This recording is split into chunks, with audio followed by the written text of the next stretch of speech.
Isang masaya at makulay na araw mga bata.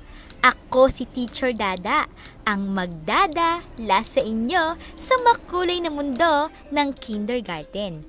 Tayo ay nasa ika-6 na linggo para sa ikalawang markahan. Nasasabi ang pangalan ng miyembro ng pamilya, mga nagtatrabaho sa paaralan at ang mga tumutulong sa komunidad. Handa ka na bang matuto? Kung opo, tara, simulan na natin. Mayroon tayo ditong mga larawan. Sabihin kung ano ang ipinakikita ng larawan. Pagmasdan itong mabuti. Ang una ay paaralan. Sino kaya ang maaari nating makita sa paaralan? Tama ka kung iyong sagot ay mga guro. Punong guro, librarian, gwardya, at marami pang iba. Pagmasdan naman ang susunod na larawan. Ano ang ipinakikita ng larawan? Tama ka kung ang sagot mo ay may nasusunog. Alam mo ba kung sino ang maaari nating tawagin kapag may nasusunog? Sila ay tinatawag na bombero.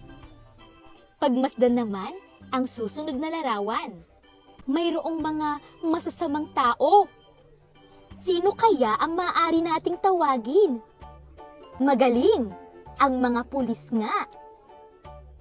Ang susunod na larawan naman. Mayroong bahay na ginagawa. Sino kaya ang gumagawa nito? Tama ka kung ang iyong sagot ay karpintero. Lahat ba ng sagot mo ay tama? Kung opo, you are very good!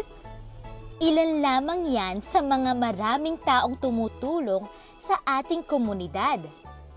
Gusto mo din bang maging katulad nila? Katulad ka rin kaya ng bata sa ating kwento? Pakinggan natin ang kwentong may pamagat na Ko at ang aking sari-saring pangarap. Kwento ni Danilyn B. Espinola.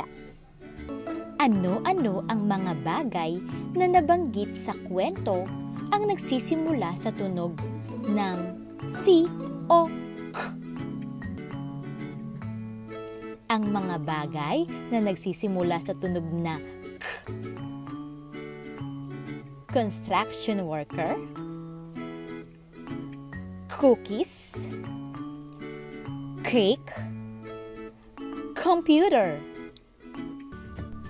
Ano ang napapansin mo sa simulang pangalan ng mga bagay na nasa larawan? Tama ka kung ang sagot mo ay pare-pareho sila ng simulang letra. Anong letra nagsisimula ang kanilang mga pangalan? Nagsisimula ito sa letrang C o tunog K. Sabayan ninyo ako sa pag-awit ng letrang C. Ang tunog ng letrang C